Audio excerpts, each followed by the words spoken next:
BBC বাংলার অধিবেশন প্রবাহতে আপনাদের স্বাগত। আজ আপনাদের সাথে লন্ডন স্টুডিও থেকে আছি মানসী বড়ুয়া, আর ঢাকায় আমার সাথে থাকছেন আকবর হোসেন।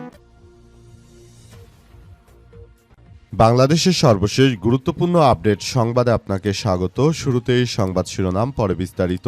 প্রথমেই জানাবো, ষড়যন্ত্র করে ভোটে হারানো হয়েছে, অন্তর্বর্তীকালীন সরকারও জড়িত ছিল বললেন জামাতের আমির। ত্রয়োদশ জাতীয় সংসদ নির্বাচনে ষড়যন্ত্র করে 11 দলীয় জোটকে হারানো হয়েছে বলে দাবি করেছেন বিরোধী দলীয় নেতা ও জামাত ইসলামের আমির ডক্টর শফিকুর রহমান। এই ষড়যন্ত্রে অন্তর্বর্তীকালীন সরকারও জড়িত বলে দাবি করেন তিনি জানিয়েছেন, ডক্টর ইউনূস কোনোভাবে এই নির্বাচনে আমাদেরকে জিততে দেয়নি। নানাভাবে তিনি ষড়যন্ত্র করে আমাদের এই নির্বাচিত দলটিকে তিনি হারিয়ে দিয়েছেন বলে অভিযোগ করেছেন জামাতের আমির। এদিকে চাটমোহরে ভ্যান চালককে নৃশংসভাবে কুপিয়ে হত্যা। পাবনার চাটমোহরে এক ভ্যান চালককে গলা কেটে হত্যা করেছে দুর্বৃত্তরা। নিহত ভ্যান চালক উপজেলার হরিপুর ইউনিয়নের আকশৈল টলটলির পাড়ের মৃত খোরশেদ আলীর ছেলে নাসির আলী, বয়স 44। রাত 10টার দিকে সাইকোলা ইউনিয়নের বয়লমারি গোরস্থানের পাশে এই হত্যাকাণ্ডের ঘটনা ঘটে। বিএনপি ক্ষমতা আসার পর থেকেই সারা দেশে এইভাবে হত্যাকাণ্ডের ঘটনাগুলো ঘটছে। এবারে জানাবো, স্বেচ্ছাসেবক লীগ নেতা ভাতিজা রাসেল বেনাপোল ইমিগ্রেশনে গ্রেপ্তার। বেনাপোল স্থলবন্দর দিয়ে ভারতে পালিয়ে যাওয়ার সময় গোয়েন্দা টপ লিস্টে নাম থাকা শাহরিয়ার করিম রাসেল নামের এক পাসপোর্টধারী ব্যক্তিকে আটক করেছে ইমিগ্রেশন পুলিশ। পরে প্রয়োজনীয় আইনগত ব্যবস্থা গ্রহণের জন্য তাকে বেনাপোল পোর্ট থানায় হস্তান্তর করা হয়। বিকাল 5টার দিকে বেনাপোল স্থলবন্দর ইমিগ্রেশন পুলিশ তাকে আটক করে। আটক শাহরিয়ার করিম রাসেল ঝিনাইদহ শহরের আরাবপুর উকিলপাড়া এলাকার রবিউল করিমের ছেলে এবং কালীগঞ্জের বহুল আলোচিত এমপি আনারুল আজিম আনার হত্যা মামলার শীর্ষ আসামি হিসেবে বর্তমানে কারাগারে আটক এবং জেলা আওয়ামী লীগের সাধারণ সম্পাদক সাইদুল করিম মিন্টুর আপন ভাতিজা। এ কারণে তাকে ভাতিজা রাসেল হিসেবেই সবাই ডাকত।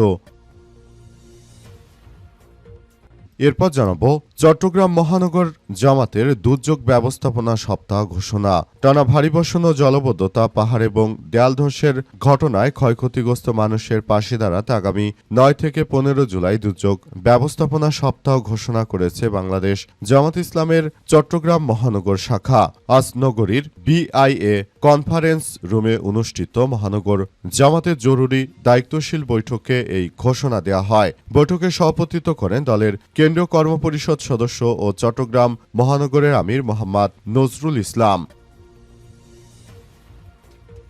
এবং সর্বশেষ জানাবো, ইরানের 90 লক্ষ্যবস্তুতে যুক্তরাষ্ট্রের বিমান হামলা। মার্কিন সামরিক বাহিনী জানিয়েছে আজ রাতে নতুন করে তারা ইরানের 90টি লক্ষ্যবস্তুতে হামলা করেছে। হরমুজ প্রণালীতে বাণিজ্যিক জাহাজ ও নিরীহ বেসামরিক নাগরিকদের ইরানের হামলার জবাবে এই সামরিক অভিযান চালাচ্ছে বলে জানিয়েছে যুক্তরাষ্ট্র। এক বিবৃতিতে সেন্টকম জানায়, মার্কিন বাহিনী ইরানের উপকূল বরাবর বিমান প্রতিরক্ষা ব্যবস্থা, উপকূলীয় নজরদারি সরঞ্জাম, ক্ষেপণাস্ত্র ও ড্রোন মজুত কেন্দ্র, নৌ সক্ষমতা এবং সামরিক রসদ অবকাঠামো সহ প্রায় 90টি ইরানি সামরিক লক্ষ্যবস্তুতে হামলা অব্যাহত রেখেছে। এর আগে মঙ্গলবার ইরানে 80টিরও বেশি লক্ষ্যবস্তুতে একযোগে হামলা চালায় যুক্তরাষ্ট্র।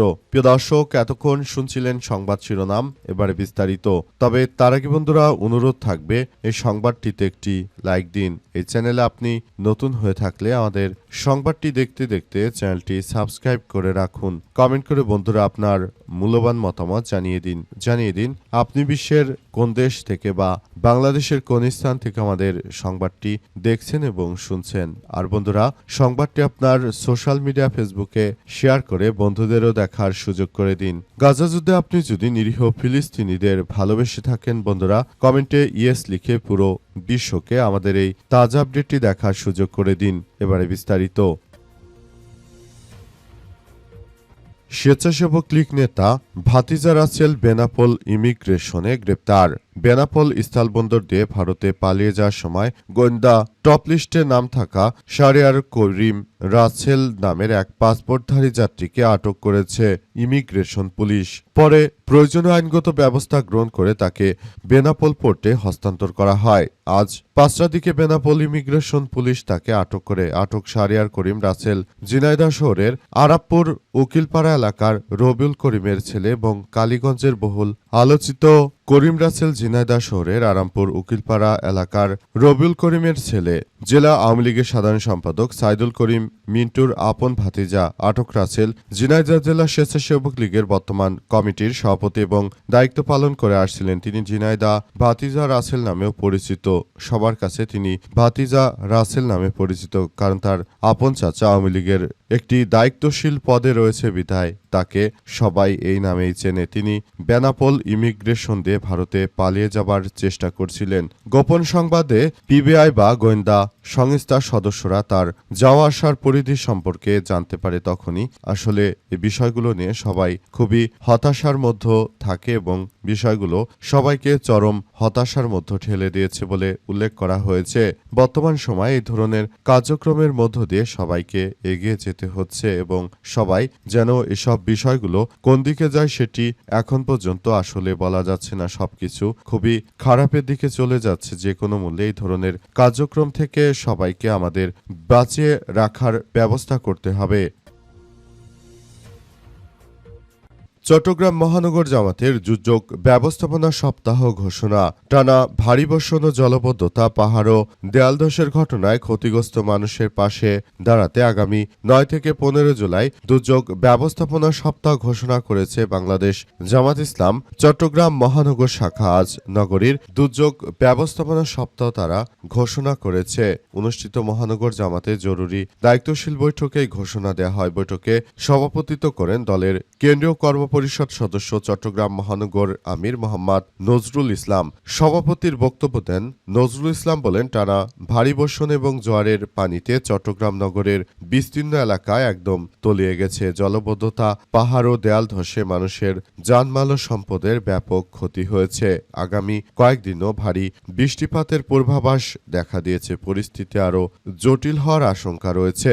তিনি আরও জানান, বাকলিয়া, বাইজিদ, মুরাদপুর, বহদ্দরহাট, আগ্রাবাদ, চকবাজার, খাতুনগঞ্জ, ডাবলমুরিং, পতেঙ্গা, হালিশহর সহ নগরীর বিভিন্ন এলাকায় হাঁটু থেকে ক্রমসমান পানি জমে রয়েছে। এতে বহু পরিবার পানিবন্দী হয়ে পড়েছে।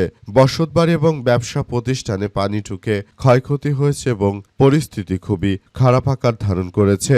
অবস্থায় বাংলাদেশ জামাত ইসলাম যে দুর্যোগ ব্যবস্থাপনা সপ্তাহ ঘোষণা করেছে, সেই দুর্যোগ ব্যবস্থাপনার কার্যক্রমগুলো খুবই গুরুত্ব সহকারে দেখভাল করতে হবে। আমরা বলতে চাই, চট্টগ্রামকে আমরা একটি আধুনিক নগরে রূপান্তরিত করার জন্য যত সমস্যা রয়েছে সবগুলো মোকাবেলা করে একটি আধুনিক ও সমৃদ্ধির কার্যক্রমের মধ্য দিয়ে আমরা এগিয়ে যেতে চাই বলে উল্লেখ করেছেন এবং নতুন করে একটি সমৃদ্ধময় কার্যক্রম গড়ে তোলার মধ্য দিয়ে মূলত সবাইকে এগিয়ে যাওয়ার বিষয়ে উদাত্ত আহ্বান জানানো হয়েছে এবং এই প্রক্রিয়ার মধ্য দিয়ে সবাইকে এগিয়ে যেতে হবে বলে উল্লেখ করা হয়েছে।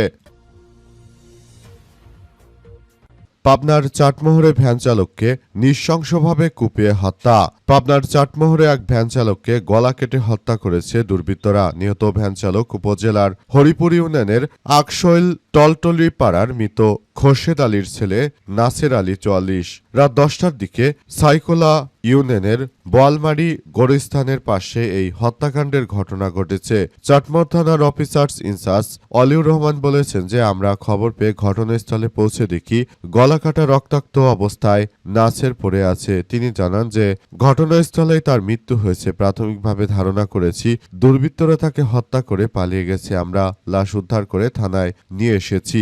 পরবর্তী আইনগত ব্যবস্থা প্রক্রিয়াধীন রয়েছে। সিনিয়র সহকারী police super Chatmohar circle Abu Bakar Siddique ঘটনাস্থল পরিদর্শন করেছেন এবং তিনি ঘটনাস্থল পরিদর্শন করে যথাযথভাবে আইনগত ব্যবস্থা নেওয়ার প্রক্রিয়া সম্পর্কে ত্বরান্বিত করার বিষয় তিনি জানিয়েছেন এবং তিনি নতুন করে সবকিছুকে খুব সুন্দরভাবে গড়ে তোলার মধ্য দিয়ে এগিয়ে যাওয়ার বিষয়গুলোকে খুবই গুরুত্ব সহকারে দেখভাল করার কথা জানিয়েছেন। তিনি আরও জানিয়েছেন যে নতুন করে এই ধরনের ঘটনাগুলো যাতে সারা দেশে আর না ঘটে সেই ব্যাপারগুলোকে খুবই গুরুত্ব সহকারে দেখার জন্য আমাদেরকে যে নির্দেশনা দেওয়া হয়েছে সেই নির্দেশনা মোতাবেক আমরা কার্যক্রম চালিয়ে যাচ্ছি। বিশেষ করে বিএনপি ক্ষমতা আসার পরই সারা দেশ জুড়ে এমন নৃশংস হত্যাকাণ্ডের ঘটনাগুলো আমরা দেখতে পাচ্ছি। সারা দেশের মানুষ অতিষ্ঠ হয়ে পড়েছে।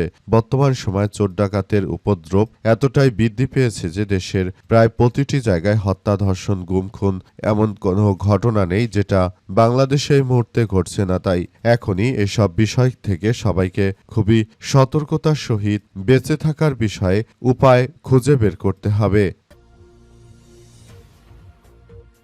ষড়যন্ত্র করে ভোটে হারানো হয়েছে আমাদের, বললেন জামাতের আমির। ষড়যন্ত্র করে ভোটে হারানো হয়েছে, ডক্টর ইউনূসও এর সঙ্গে জড়িত। ত্রয়োদশ জাতীয় সংসদ নির্বাচনে ষড়যন্ত্র করে 11 দলীয় জোটকে হারানো হয়েছে এমন দাবি করেছেন বিরোধী দলীয় নেতা ও বাংলাদেশ জামাত ইসলামের আমির ডাক্তার শফিকুর রহমান। এই ষড়যন্ত্রে অন্তর্বর্তীকালীন সরকারের প্রধান উপদেষ্টা ডক্টর ইউনূসও জড়িত বলে জানান তিনি। আজ রাজধানীর কাকরাইলে আইডিবি ভবনে আয়োজিত সেমিনারে তিনি এসব কথা বলেন। জুলাই গণ অভ্যুত্থানের চেতনা এবং জাতিকে ঐক্যবদ্ধভাবে গঠন করা, গণভোটের রায় বাস্তবায়ন এবং জুলাই গণহত্যা ও মানবতা বিরোধী অপরাধের বিচার আমাদের বাস্তবতা শীর্ষক এক সেমিনারের আয়োজন করা হয়। সেমিনারে জামাতের আমির বলেছেন, আমরা নির্বাচন চেয়েছি, আমরা নির্বাচিত হয়েছি, আমরা নির্বাচনের নামে ষড়যন্ত্র পেয়েছি, ষড়যন্ত্র করা হয়েছে, এর তীব্র নিন্দা জানাই। ইন্টিরিম গভর্নমেন্ট ডক্টর ইউনূস কোনো নিরপেক্ষ লোক ছিল না, দল নিরপেক্ষ তারাও এই ষড়যন্ত্রে শরিক ছিল, নিজেরাও এটি স্বীকার করেছে। ষড়যন্ত্রে 11 দলকে হারানো হয়েছে বলে অভিযোগ করেছেন তিনি। ডক্টর শফিকুর রহমান আরও জানিয়েছেন যে বাংলাদেশটাকে সুন্দরভাবে গড়ে তুলতে ডক্টর ইউনূস কোনো পদক্ষেপই গ্রহণ করেনি। তিনি যদি যথাযথভাবে জনগণের ভোটের রায়কে তিনি যদি বাস্তবায়ন করতে না পারেন তাহলে কেমন প্রধানমন্ত্রী হয়েছেন কিংবা কেমন ইন্টিরিম হয়েছেন সেটি জাতির কাছে প্রশ্ন। তিনি বলেন, ডক্টর ইউনূস আমাদের সঙ্গে যে প্রতারণা করেছে তার শাস্তি তাকে অবশ্যই পেতে হবে।